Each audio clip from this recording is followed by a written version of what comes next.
I was in Cisco, Texas. I was just turning off of I-20 because the frontage roads ran out. There was a lady who came out and handed me a bottle of water outside a church, and I'll never forget the moment. I think maybe she was trying to find a new recruit for her church. I don't know. She asked me if I had met God, and I looked up around the sky and I said, good, good grief, how can you not in a place like this? If you're out there and you don't know how beautiful the sunrise is, and you don't notice that even the ability to feel pain in your feet and your aching bones as you run these vast distances is a privilege. Some people can't actually feel anything below the waist. Some people never live long enough to live out their dreams. It really makes you appreciate the chance that you've been given to do the hard things. And it puts some of that back into perspective that we're out here to live and to endure and to see what we're made of. Welcome to the T1 Determined podcast, where we bridge the conversation of type 1 diabetes and endurance. I'm Joseph Anthony Marcello, a runner, a weightlifter, a mountaineer, an athlete. As someone living with T1D, I'm on a mission to uncover and share science-backed information that drives optimal performance and longevity. And as a storyteller, I'm here to explore and share incredible feats in T1D sports physiology. Let's tackle this together. Today, I speak with T1D Ultra Endurance Athlete, Don Muchow. Don holds the record for the fastest documented run across Texas. In 2021, he accomplished the first ever run from Disneyland to Disney World. And most recently, he completed the equivalent of 10 consecutive Ironmans in 3 weeks. All of this and more while managing type 1 diabetes. We crossed paths in the early days of starting up T1 Determined when we discovered that we share the same T1 Determined mantra. As a T1D athlete, Don documents and writes about his personal anecdotes and type 1 discoveries at t1determined.org. As you will soon hear, we talk about the power of community and what it means to be determined as a T1D. As we build this podcast from the ground up, your support is crucial for our continued growth. Wherever you're listening, please share this episode and others with anyone you think might benefit. Follow us on Instagram, TikTok, and X at T1D_endurance, on Facebook at T1 Determined, and visit our website, t1determined.net. Before we dive in, I am not a medical doctor. The topics discussed and the recommendations shared by myself and our guests are personal experiences and not medical prescriptions. Always consult your healthcare team and medical professionals before making any changes to your daily routines, management, or therapies. And now, my conversation with T1D Ultra Endurance Athlete, Don Muchow. Don, thank you very much for joining me today. Happy to be here. You are the OG T1 Determined, and I think among your entire resume, it's really an inspiring story again and again and again of all the athletic feats that you have accomplished. Before we get into that, I would love to know, what is your definition and why is it so important to you, the phrase of T1 Determined? That's a very good question. It was probably half a dozen years ago or longer when we were looking, my wife and crew chief and I were looking for some sort of catchy phrase to capture the degree of dedication and heads down practice it took to do any epic and athletic endeavor with a chronic health condition. And we obviously we were looking at things that started with T1D and words that started with D, and we kind of gravitated towards the T1 Determined because, as you know, to do anything hard, especially an athletic attempt at anything hard, Yeah. it's a real struggle to make sure that you balance the need to keep blood sugars in range with the need to have fuel on board just when you need it to avoid sudden lows overnight and things like that. And it can really be like walking a tightrope. And when it comes to facing down those kinds of risks and still getting up in the morning and training and going and doing those things, it really does take a significant degree of determination.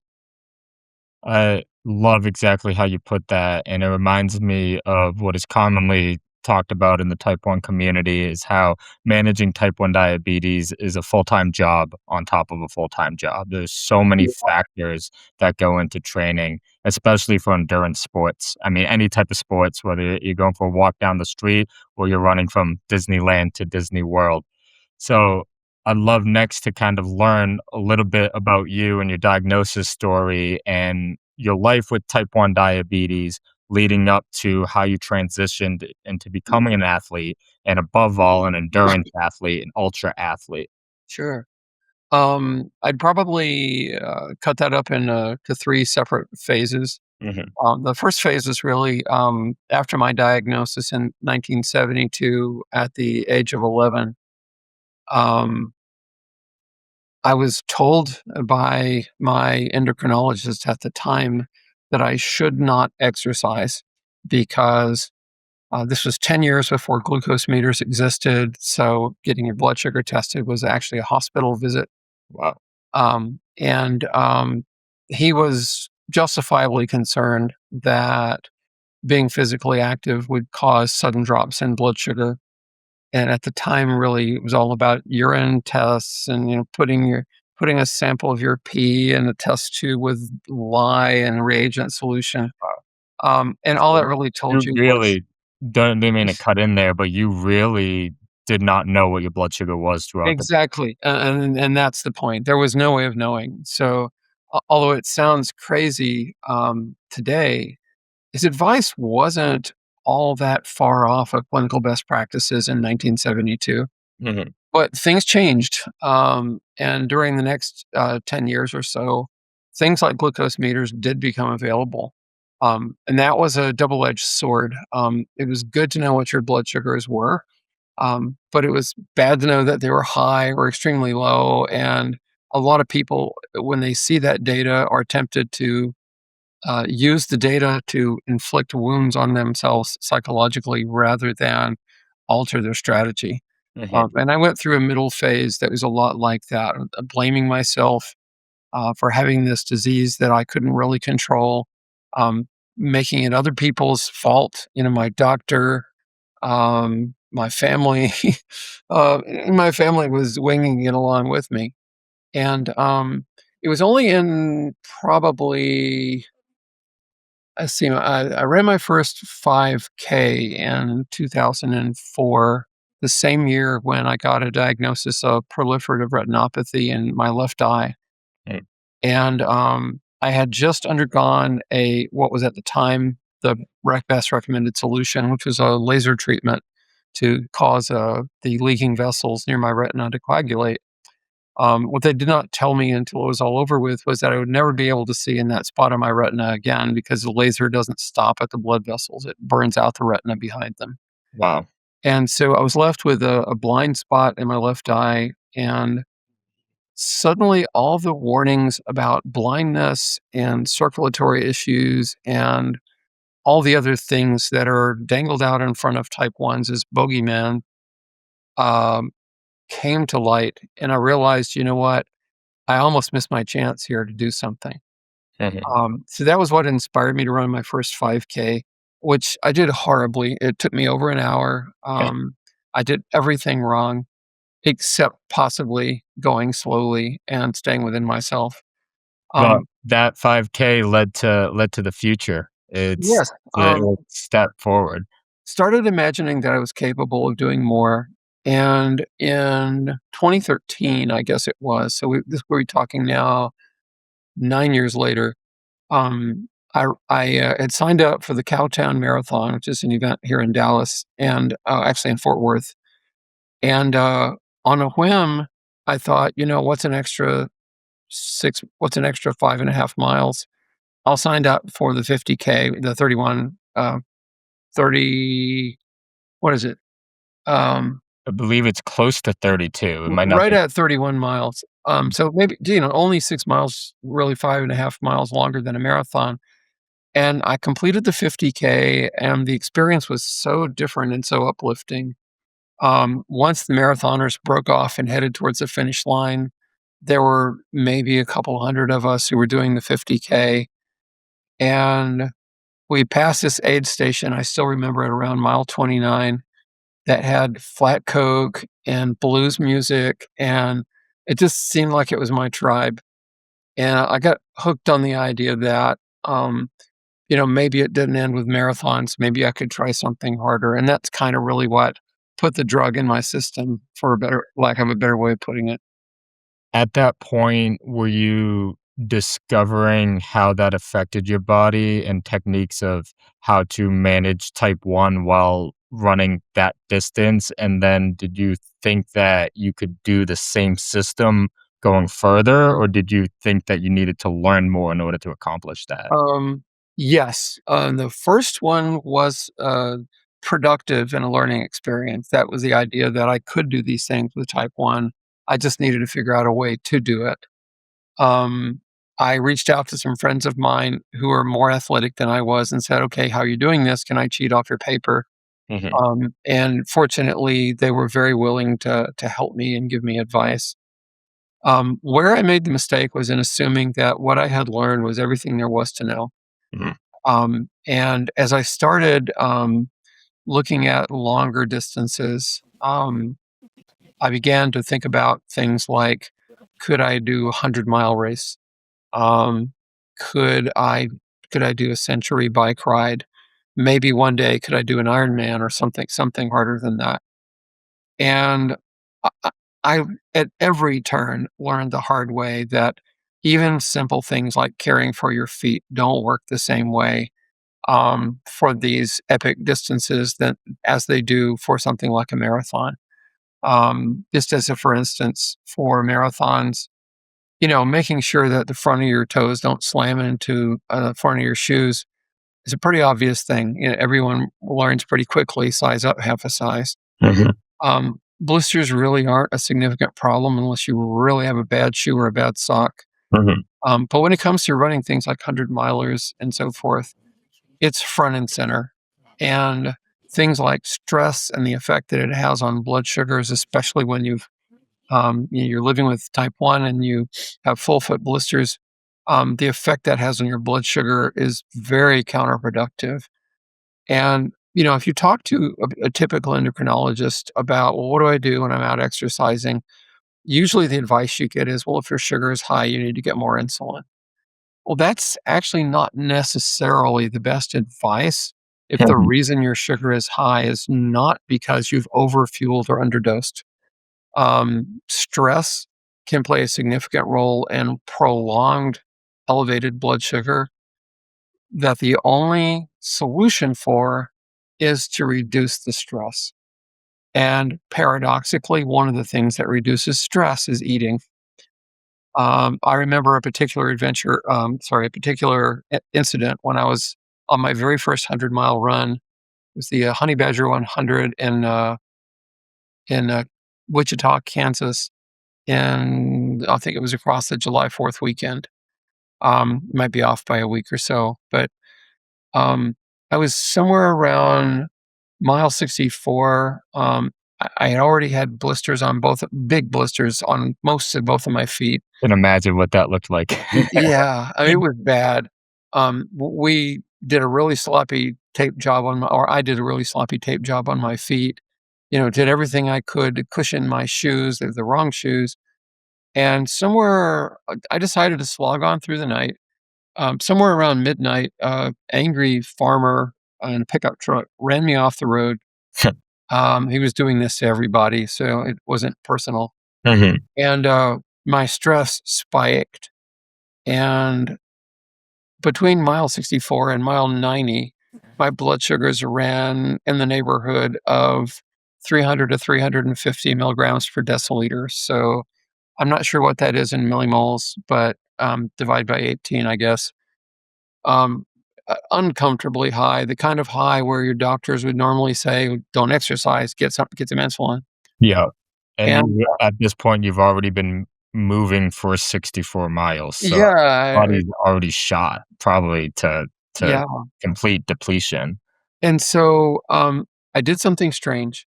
I sat down on the side of the road, I calmed down, and I ate a yogurt.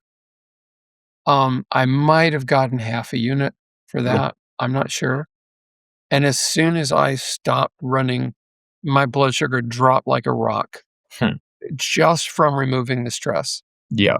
And so that was one of the things that I learned, as I started getting into longer distances, is that the things you think are true or the things that are true at shorter distances, it gets into kind of an Alice in Wonderland sort of up is down, down is up kind of world when you get into extreme or epic endurance.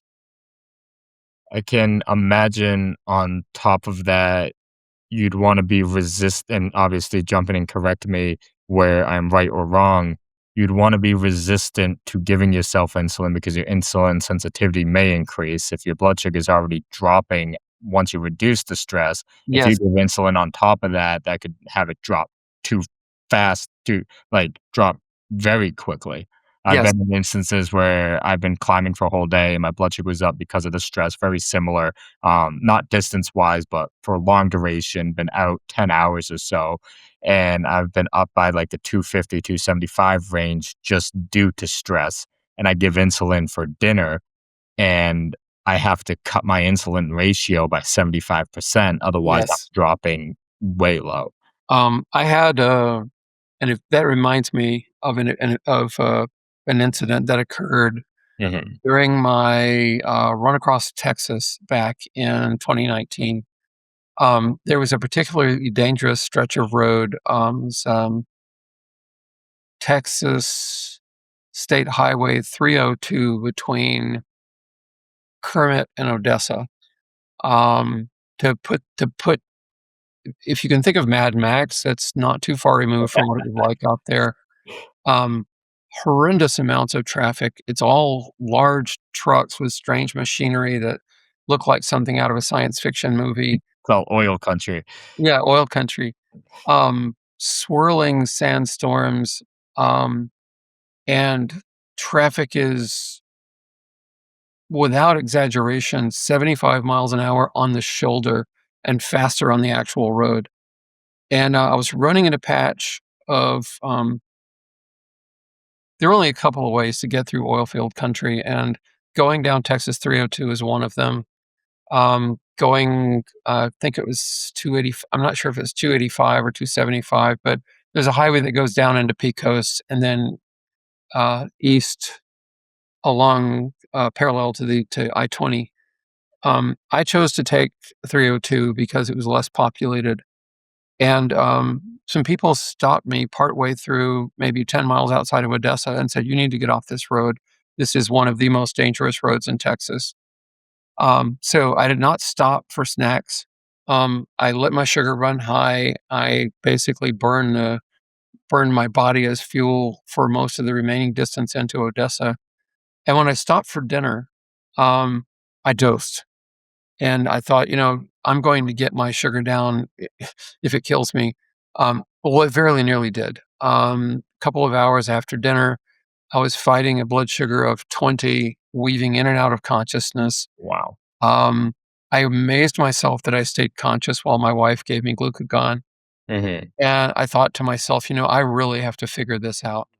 It had already happened, that kind of thing had already threatened to happen once in Kansas, but it never got low, it just dropped suddenly, Yeah. and this warning in Odessa that it could get really low, deadly low, and that this could take me out, well before anybody hit me on the side of the road, was kind of a wake-up call that,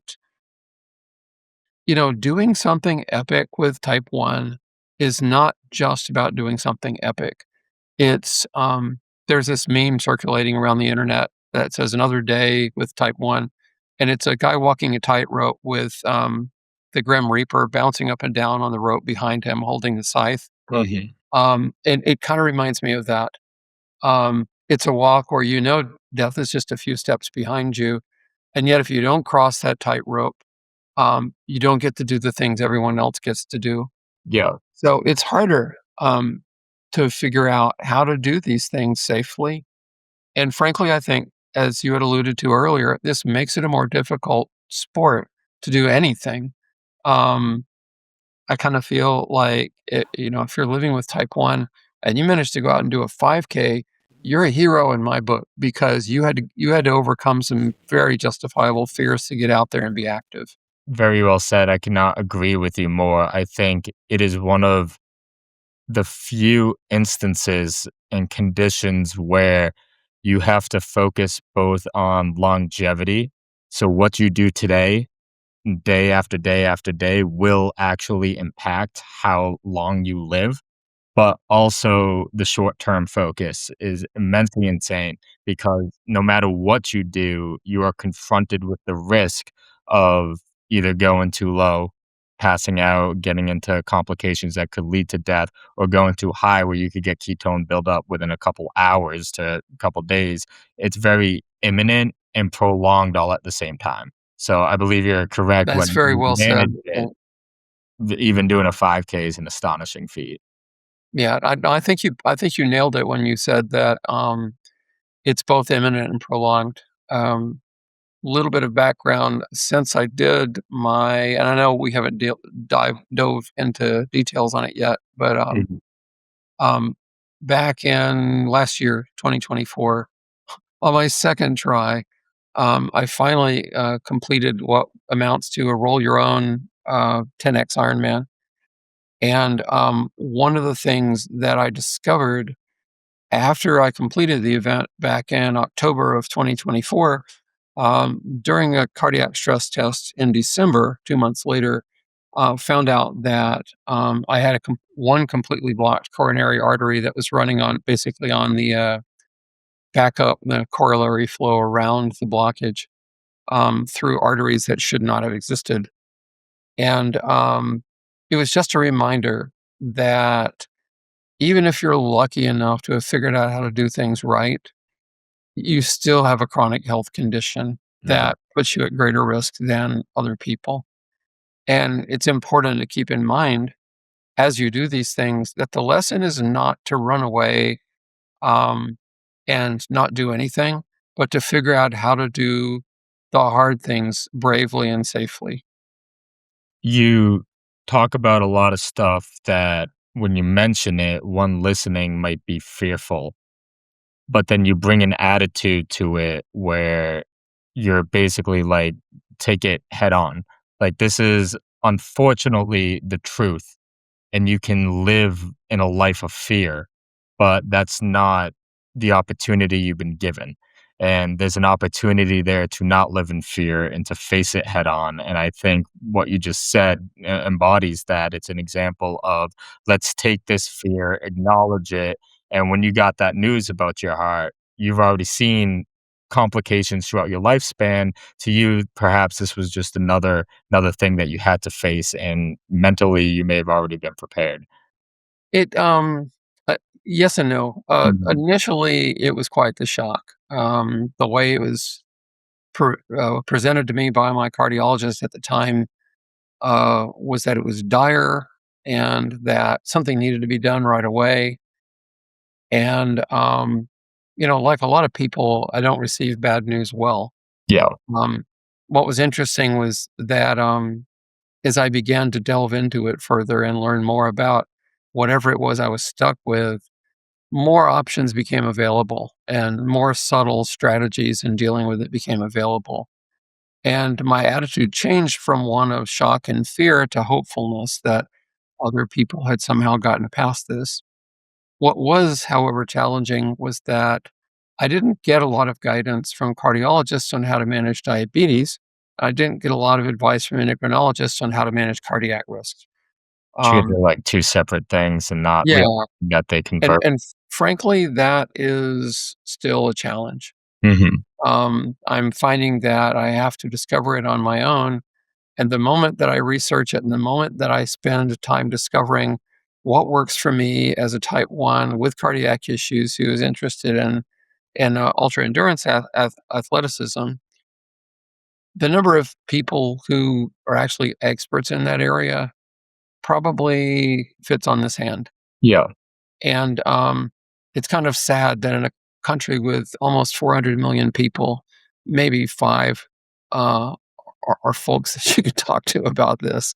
And they're inevitably buried somewhere in a research lab where you've got to look for an email or something associated with a research article on Yeah. PubMed or the NIH site. Yeah. I think one of the things that's so difficult is there is a lot of research in diabetes, there's a lot of research in heart health, but there hasn't been a lot of because type 1 is such an individualized condition. It's I could face my own complications that are related either to muscular in type 1. You could face your own complications that are related to cardiovascular in type 1.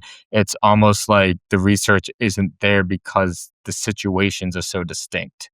And it's difficult because I'm sure you're not the only one who has faced this. And it almost takes people talking about it to say, hey, there's in each individual subset of type 1s, there tends to be these occurring events happening.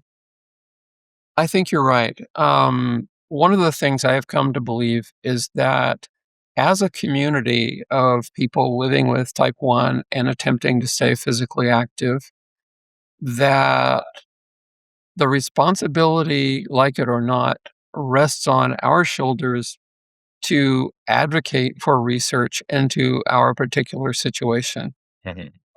I've been fortunate enough to come into contact with a handful of people who are actively interested in looking at um, risks and progression, disease progression, and other factors Wonderful. in type 1 in endurance athletes. Mhm. One of them, I have to do a shout out for this guy, is a friend of mine by the name of Joe Hensky at the University of Arkansas. And we need more Joes. We need people who want to keep turning over rocks until some previously ignored data manifests itself, and Hmm. then ask ourselves, okay, why do these things appear to be true? One example I can think of in particular is that even in the little research that there is with type 1 and cardiac risk, most of it is not done within the context of endurance sports. And one of the cardiac benefits of long duration aerobic activity is improved vascularization and neovascularization Mhm. um, throughout the body, as well as cardiac arteries and so forth. And one of my physicians said that they didn't think I would have had much collateral circulation. Probably, in fact, would have had a heart attack already if it weren't for the fact that I had been so active. Well, that should not be a one-off. That should not be a surprise. Mhm. That should be the subject of, double-blind, long-term clinical research into diabetic athletes. But I just don't think that's the case right now, and so I think we do have to advocate for ourselves and for research into that area. I mean, we'll provide links to what your friend is doing. I think that's wonderful. So he can just get that recognition. And I would love one day. It's really tough because, I mean, there is a lot of us type 1s out there doing endurance sports, but it's a lot of different variations of sports, so it's hard to get a control. But I think that also provides the opportunity to just do the studies. There's enough of us out there doing exercise, doing endurance feats, whether that is playing soccer or running 100 miles. If we just start to get the statistics and we have glucose monitors that can start to get statistics, and we could just do note taking, I'm sure we'll find trends throughout. I think you're right, and I think that another, unrealized potential in having a community of people, who are T1 determined, Mhm. you have to get in the brand plug there, um, is that we do represent a previously untapped research cohort. Um, we're not the 1 or 2 individuals who stood out in an otherwise normalized study of diabetics and people who aren't diabetic. We are the specific research cohort 4 studies into endurance activity and how it affects blood sugar control, long-term vision and cardiac complications, and that sort of thing. So simply forming into a community and reaching out to researchers and saying, "You want us? Here we are," Hmm. um, can be something beneficial, and that gives us more power um, over research outcomes than we may think we have.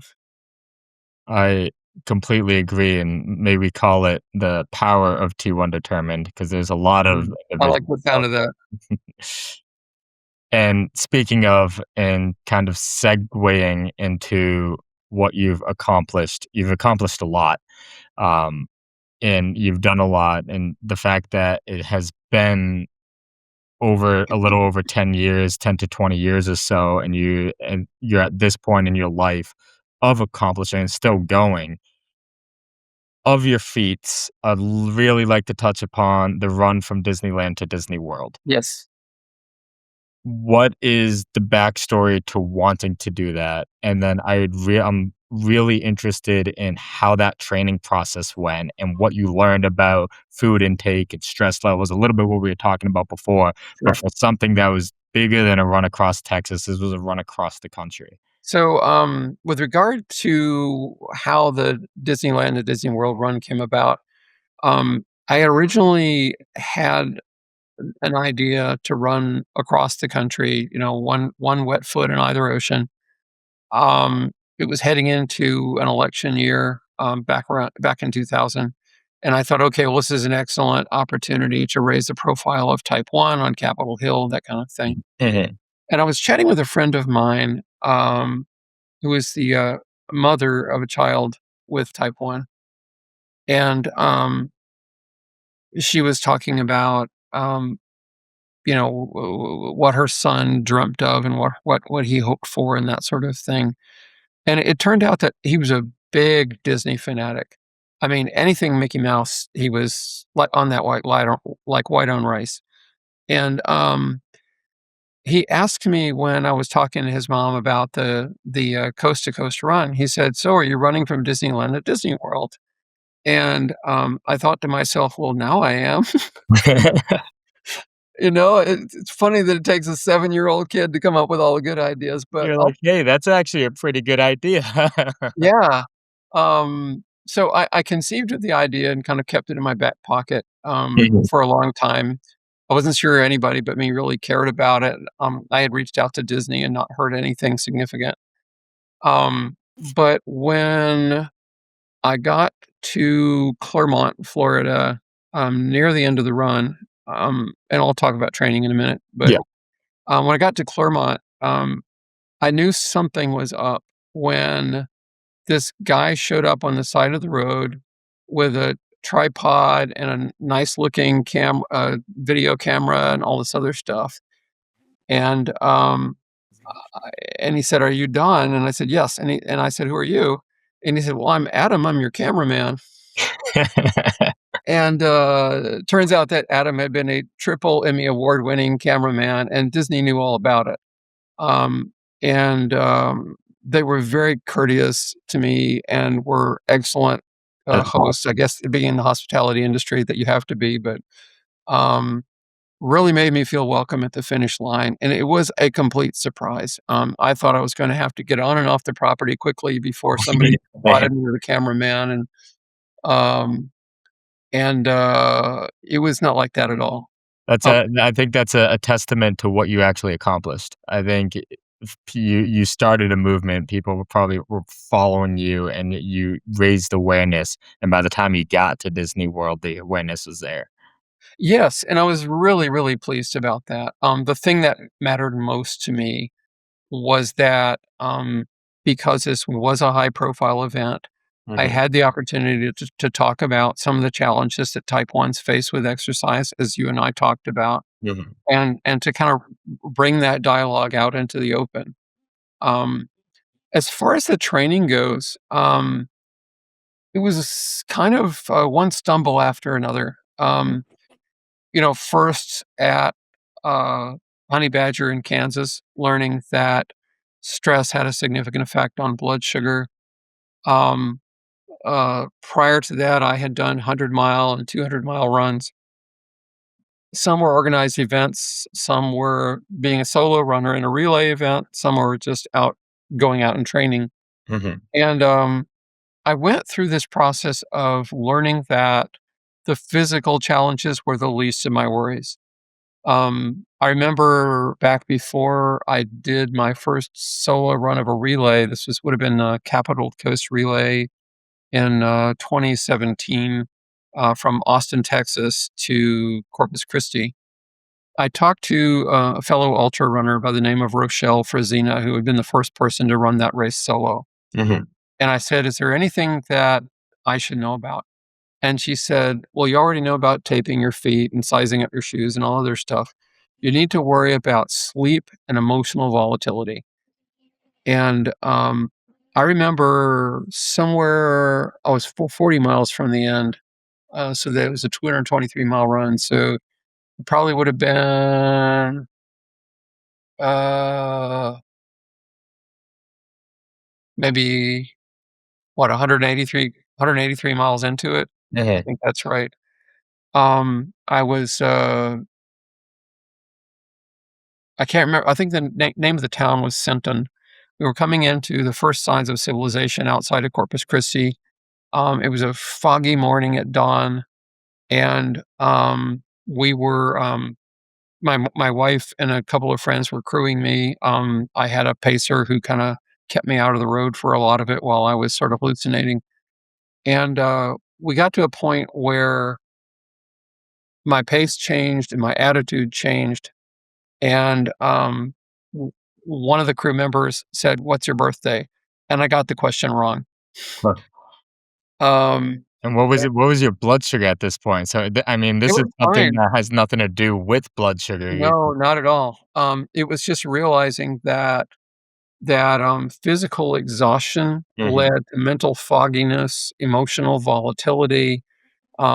I began to obsess about how many more miles there were, and no, I'm fine. Just let me get back out there. And the crew had to start telling me lies about how far I was and the progress I was making because I would get into this really sour mood. Wow. And that was not the end of that journey. When I finally set out across the country, I realized that in a deeper sense, I was not the same person at the finish that I was at the start. Mhm. I hesitate to use the word spiritual because God only knows what that means. Mhm. But I kind of began to realize that the words of wisdom that were shared by a friend of mine who had done the Marathon des Sables. This is a 150-mile stage race across the Sahara. And he said, when you're done, wait at least 3 months before changing relationships, quitting your job, or changing religions. And I think I pretty much consider all of those. Probably not the changing relationships, but Mhm. in all seriousness, my relationship with my brothers and sisters and other people that I considered family, even if not in the bloodline sense, they changed profoundly. I either had more appreciation for them or I had less.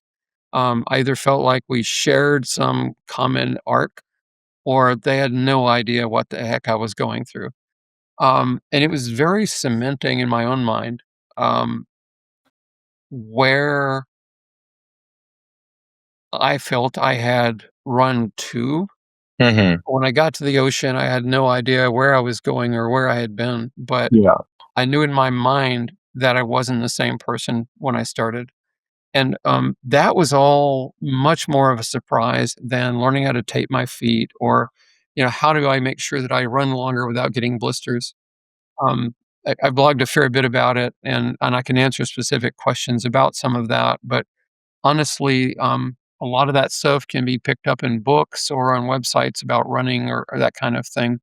But the psychological and spiritual aspects were just, I don't know. It was like dropping a rock on my head. You don't know until it hits you that those things actually happen. I think this is very important to talk about because oftentimes with type 1 diabetes and life in general, we face mental obstacles. And I mean, to be blunt, you've probably going that far for that long over and over again, it goes beyond overriding your control central governor in your brain. At this point, it's like you said, you didn't even know your birthday at some point. You probably found, and I'd love to learn what that new sense of reality was.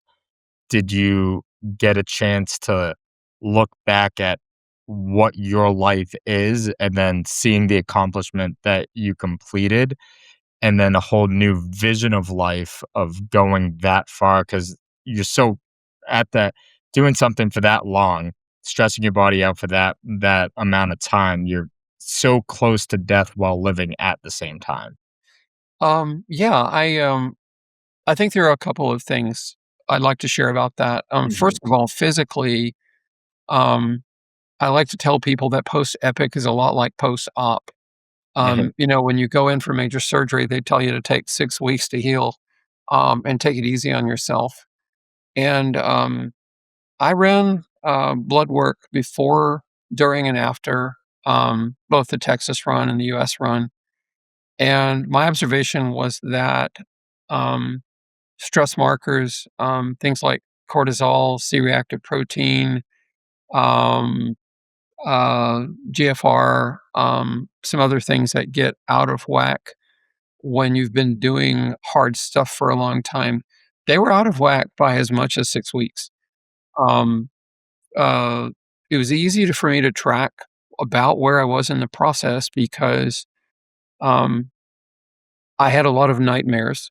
I would dream that I was still running, but I was in the wrong state, in the wrong direction, or that half my crew was lost, or I was running barefoot, or, alligators were chasing me or something Yeah, like that. anything that can go wrong or that will go. Everything that can go wrong will.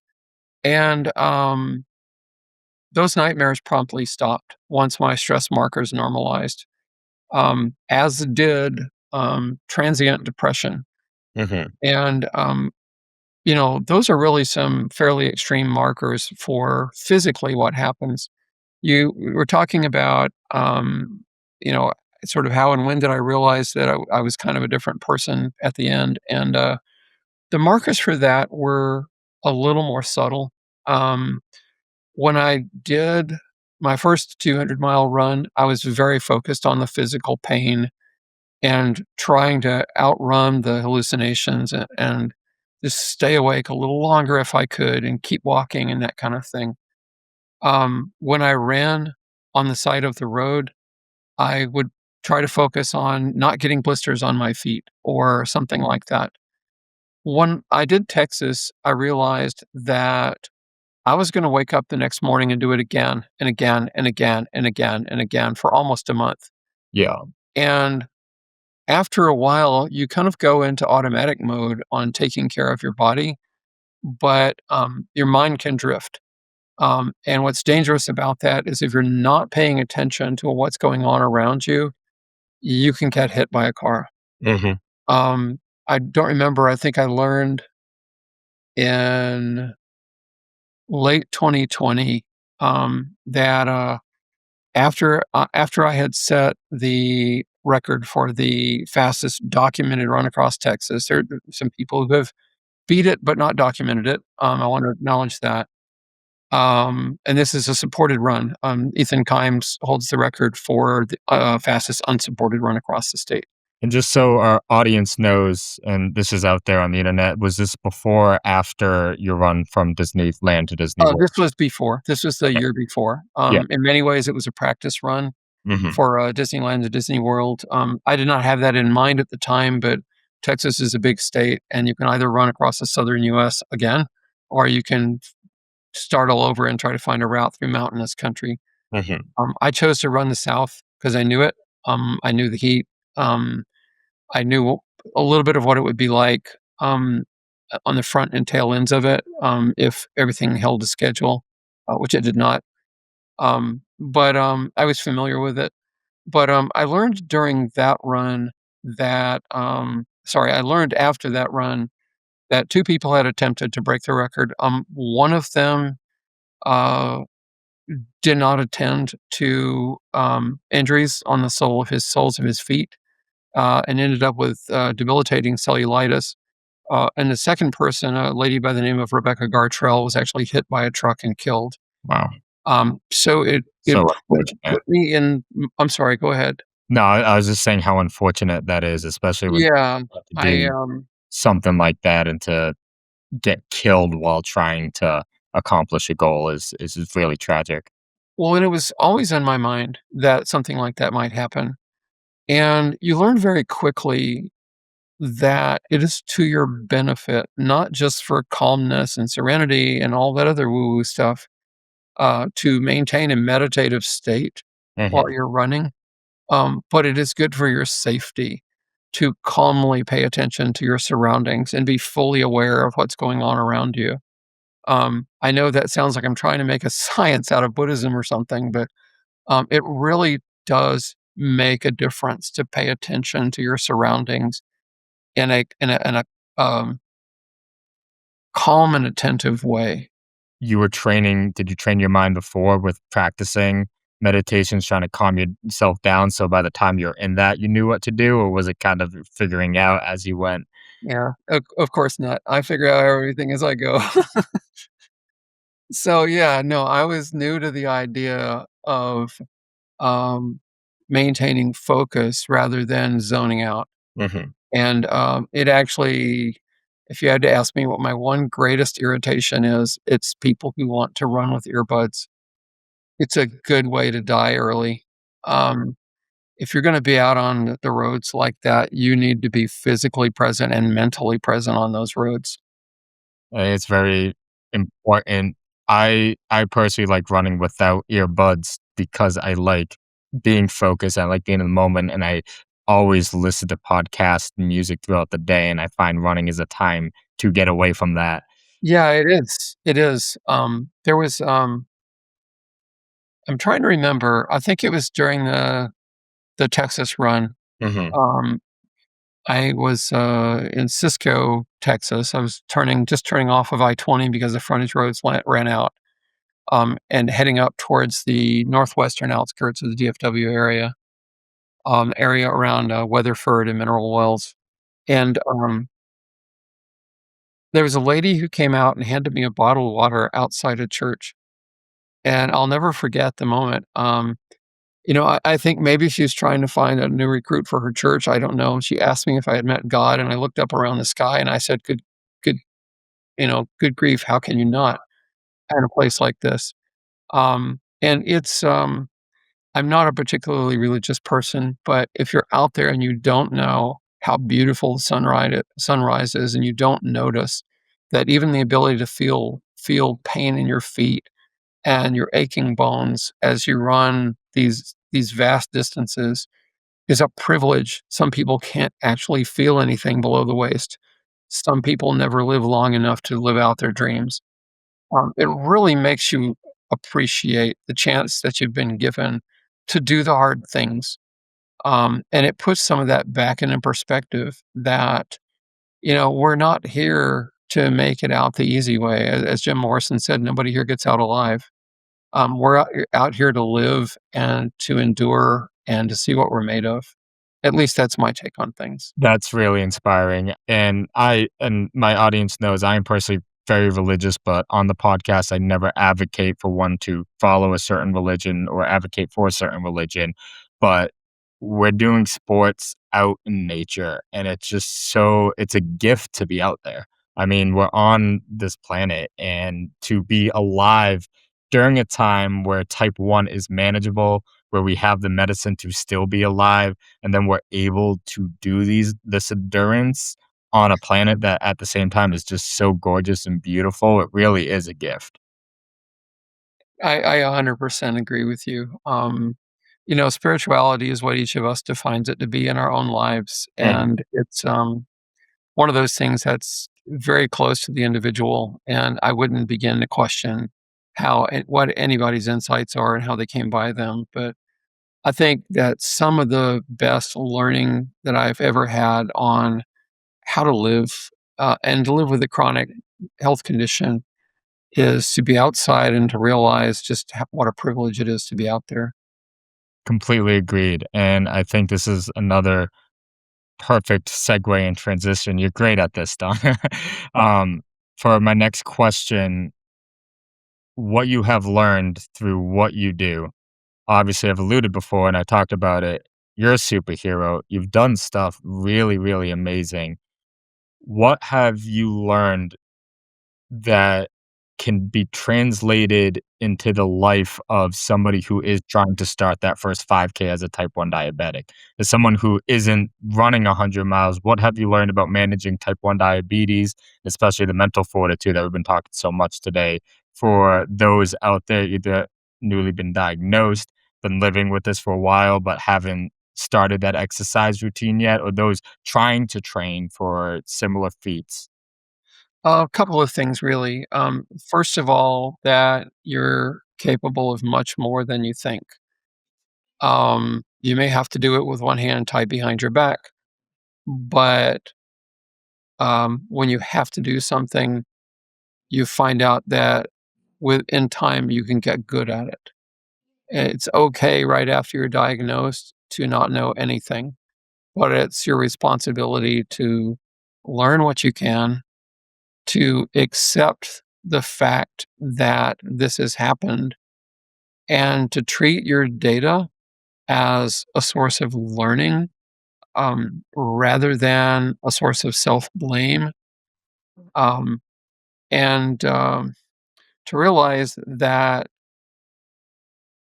no matter how long or short the period of time is before there is actually a cure or even a functional cure, between now and then, you have stuff you have to do, taking care of yourself. So preserving what you have is less of a task because you've been taking care of it. I think for people who are freshly diagnosed, I would say, keep up the hope, but don't hang everything on a cure in 5 years. I heard that in 1972, and it's been 53 years. That's also not an excuse to give up hope.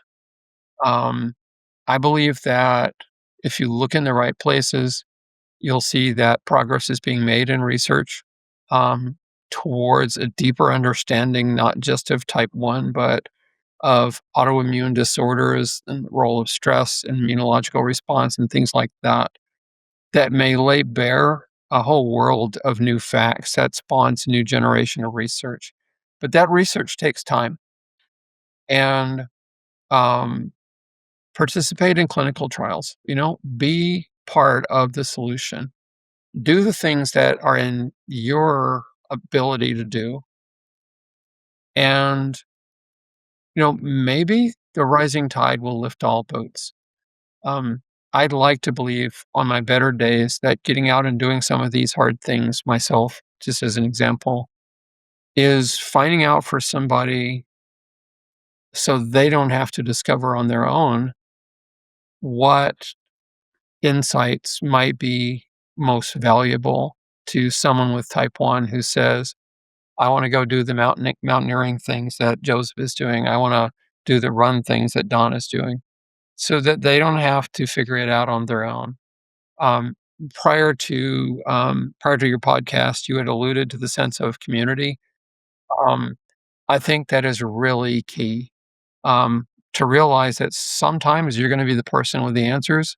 Sometimes you're going to be the person scribbling down the answers that somebody else has. That's the power of community in this thing, though.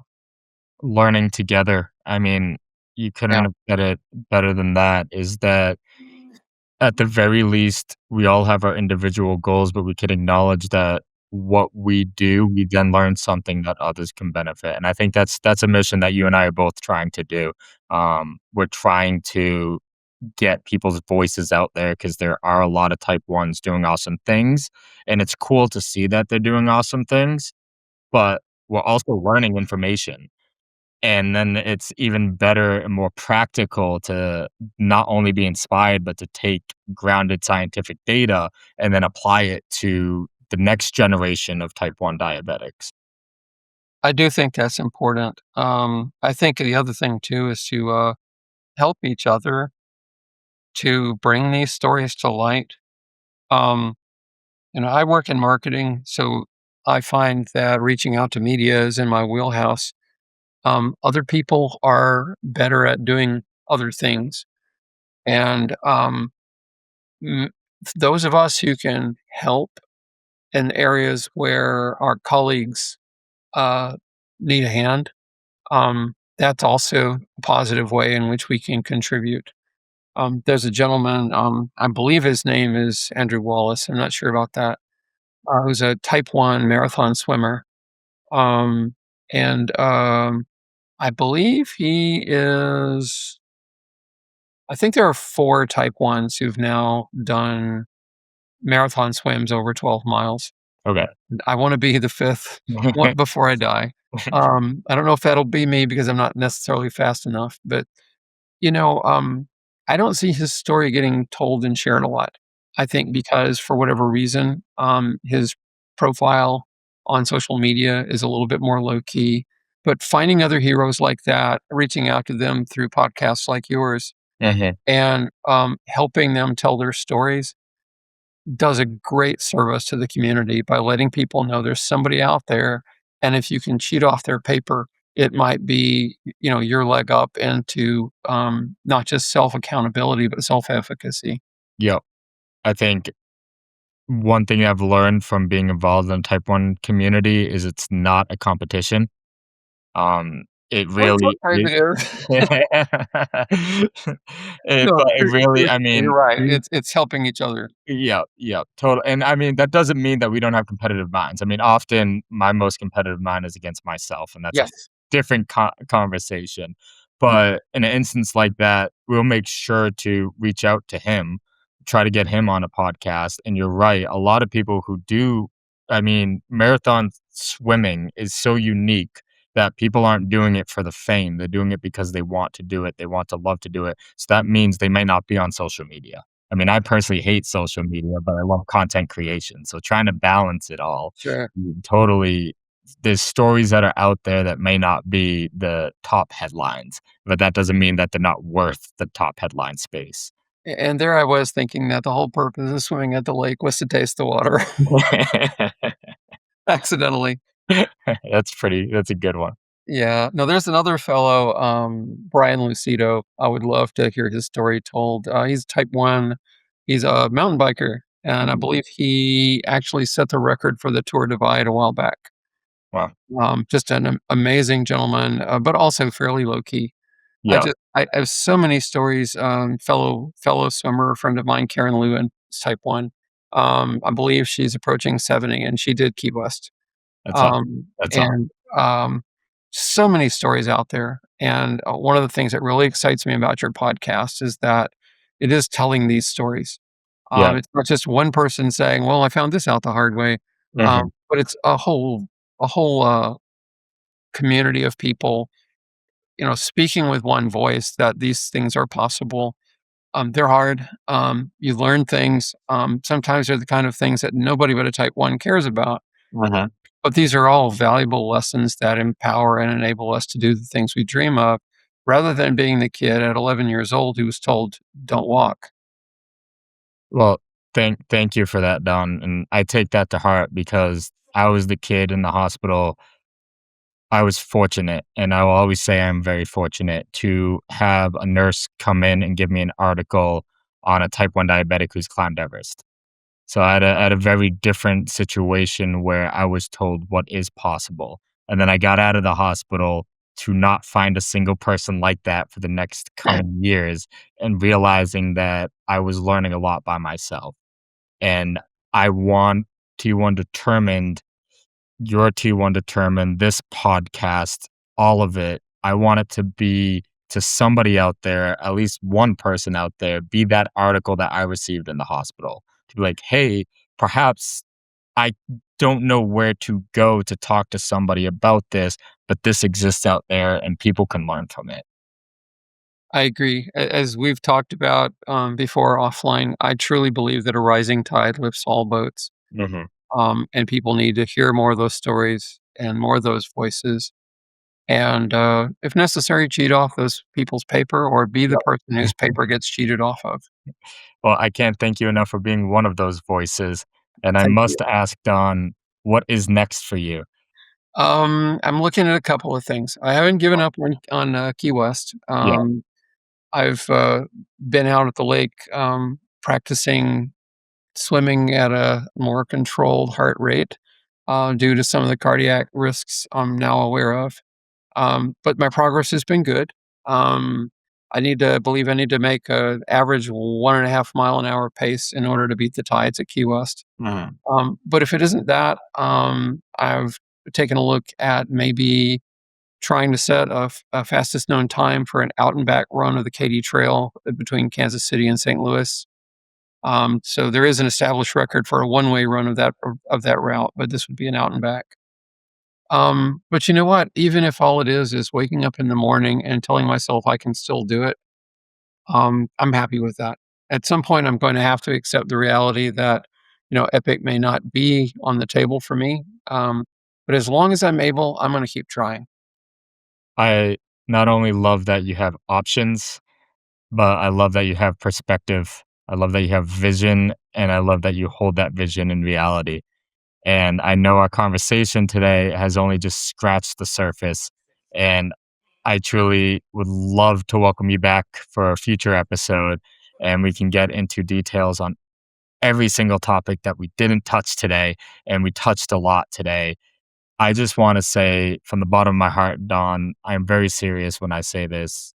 Learning of your story, now conversing with you multiple times, you are an inspiration, not to me, you're an inspiration to every single person diagnosed with a condition that throws an obstacle in their face. You have shown the physicality of what can be accomplished, but also the mental obstacles that can be overcome. So I just really want to thank you for being so open, being so detailed, and just being out there and showing people that you're doing this stuff. Well, thank you, Joseph. I'm grateful to be on the podcast and to have a chance to share some of the stories and insights. And I would enjoy being back for a future visit. That would please me greatly. Wonderful. And hopefully in the future, we will plan to do an in-person one. I think that'll be great. I've Be been to fun. Oklahoma. I love the Dallas Fort Worth area, and I would love to visit. And maybe we do a hike or a run. That sounds awesome. I need to be introduced to something besides running and swimming. So it's you'll give me a good schooling, I'm sure. Yeah, well, it's there's ups and downs to both. So I'm in the same boat as running. Maybe we can do a crazy run, and then you'll bring me down to being completely depleted, and then I'll take you up a mountain, and it'll be reversed. No, nope. Hopefully we'll both survive that, but I'm looking forward to it. Well, thank you very much, John. I appreciate it. Thank you. Thank you, Don, for your endless amount of motivation. I truly share the sentiment in your statement that a rising tide lifts all boats. You can find out more about Don at T1Determined.org, where there is an immense amount of knowledge and detail about his athleticism with type 1 diabetes. You can also directly email him at donsolo@T1Determined.org. I encourage you to do so, as he is so willing to converse with you about anything and all things type 1 diabetes. For all our content, please visit T1Determined.net. Connect with us on social media. Find us on Instagram, TikTok, and X at T1D_Endurance and Facebook at T1Determined. Until next time, keep pushing your limits. I hope this helps. Stay strong, stay determined. T1 Determined.